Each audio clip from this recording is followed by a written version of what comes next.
Hey Omnibus Collectors, it's Riley, and I'm back with a new feature. I hope that you guys are ready for something new to my channel. It's a thing that I've been kind of mulling over in my head for a while, and finally I'm putting it out there, and I hope that you guys enjoy what I'm about to do. This is something that I'm going to be calling, Why Isn't This an Omnibus? Basically what this feature is going to have is me going forth and grabbing books off of my shelf that I've really enjoyed, but have not been released in omnibus editions yet. You know, it could be a paperback series, something that's an oversized hardcover, or maybe something that was never collected at all. That probably won't happen. Just me grabbing random things that I really enjoy and I would like to see created as an omnibus. So for the inaugural video in this new feature, I chose to do something that I recently was able to complete reading and I really loved, and that is the Runaways. Recently, Marvel released the Runaways across these 4 complete collection paperbacks. They're nice, thick paperbacks that go through the entire series from Volume 1, Issue 1 through to the end of Volume 3, which is every issue of the Runaways ever published outside of the currently publishing Secret Wars miniseries, which is very unrelated to everything that came beforehand. So what is this series about? Well, Brian K. Vaughan started the Runaways with this initial 18-issue series, which is collected in its entirety in this first complete collection trade paperback, about a bunch of kids, as is seen on the cover here, who are the children of supervillains. But at the beginning of the series, we don't know that just yet, or they don't know that just yet, but they discover that their family is part of this cult that's about to try and take over the world and all that kind of stuff. And they go off and decide that they want to stop their parents from wreaking havoc and yada yada. They form their own kind of haberdashed team of young, teenage heroes, some of them with powers, some of them with not, who go out and try to stop their parents from doing their stuff, and after that go off and do other adventures. So as I mentioned, it's Brian K. Vaughan that starts the series initially, and he has artists Adrian Alphona and Takeshi Miyazawa working on it with him. They both provide really kinetic, fun, youthful looking styles to the book. And those names may be familiar to readers who are currently paying attention to the Ms. Marvel series, as they both have been working on that one with writer G. Willow Wilson. So I've been aware of the Runaways for a long time. For many years, I've been aware that the book had existed, but I just never actually read the book.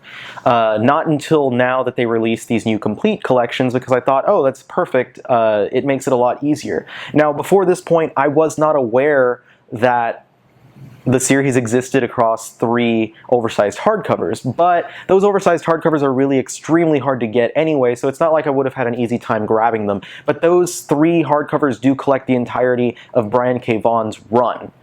Brian K. Vaughan's run lasted for the initial 18 issues and then the first 24 issues of Volume 2, which are collected in this second volume, and then ends in this 3rd volume.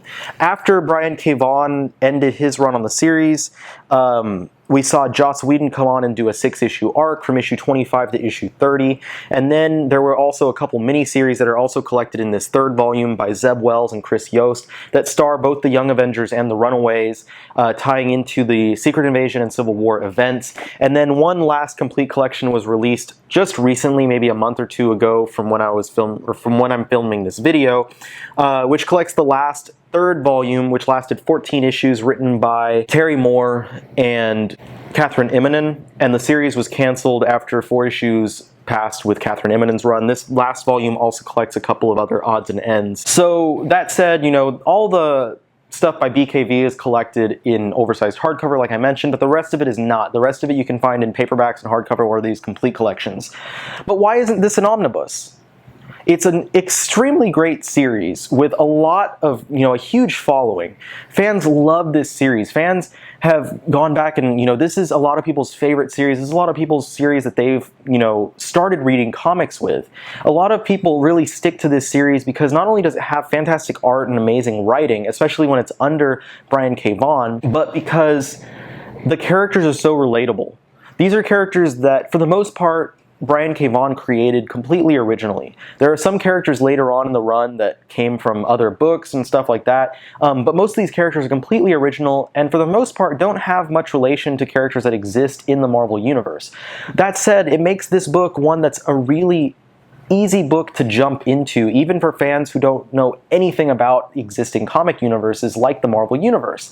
There are a few characters that have ties to the Skrulls or other, races, the mutants, stuff like that, but overall it's a book that you can jump into and not worry about having any knowledge of anything in the Marvel Universe, which makes it a book that a lot of people really love and turns them on to reading more mainstream superhero comics. And the book also doesn't really act like a superhero comic. It acts more as kind of like a young adult novel series. It's very similar to a lot of those young adult novels that are very popular out there, that are getting all those movie series, like, the Harry Potter series, the Hunger Games, stuff like that are very popular right now. And this book, to me, kind of stands out as something more like that because it features a lot of younger characters that are more relatable than a lot of the older characters that we're seeing in comics, which I think is a really big thing that Brian K. Vaughan did with this series.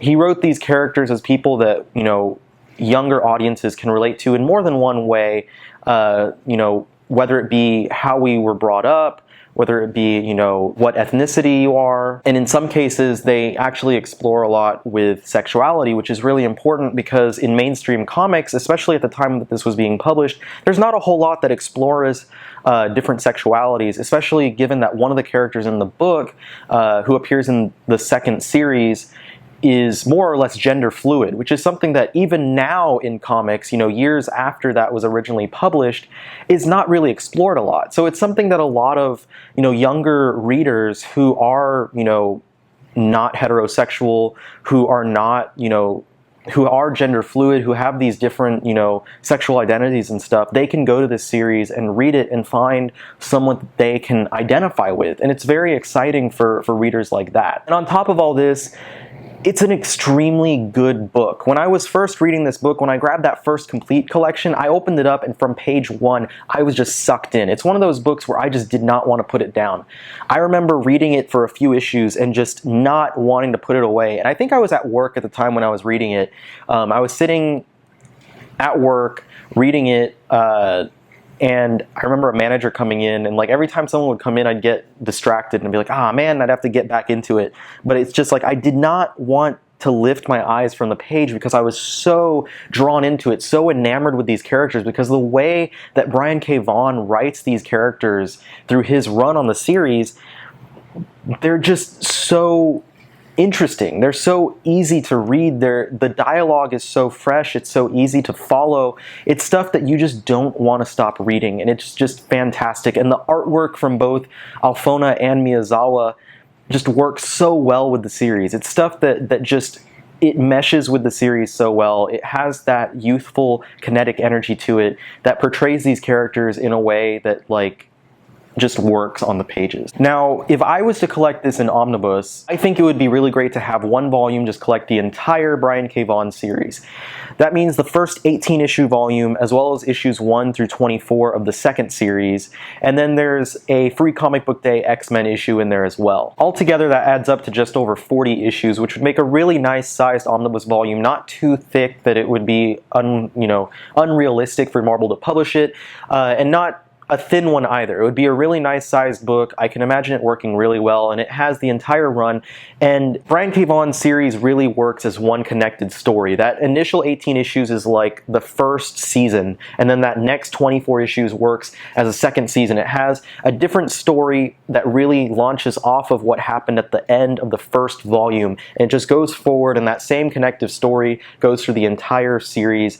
And having it all in one big package would work really well, would work really nicely to let readers experience it in one solid go. And it has a nice ending to it as well, so you don't feel necessarily like you have to return to the series after you're done with Brian K. Vaughan's run.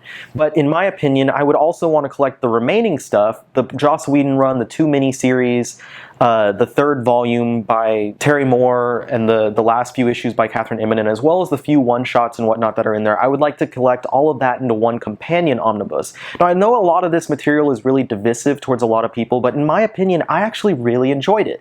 I thought that Joss Whedon's 6-issue series, or his 6-issue run on the series, was actually a little bit underwhelming, because I tend to hype up Joss Whedon a lot because I really loved a lot of the comics and a lot of the things that he's done. I'm a huge fan of his Astonishing X-Men. I love Buffy and I love the Buffy comics. And so knowing that he was writing a 6-issue arc on Runaways really made me hope that this was going to be fantastic, and I was really looking forward to getting to it.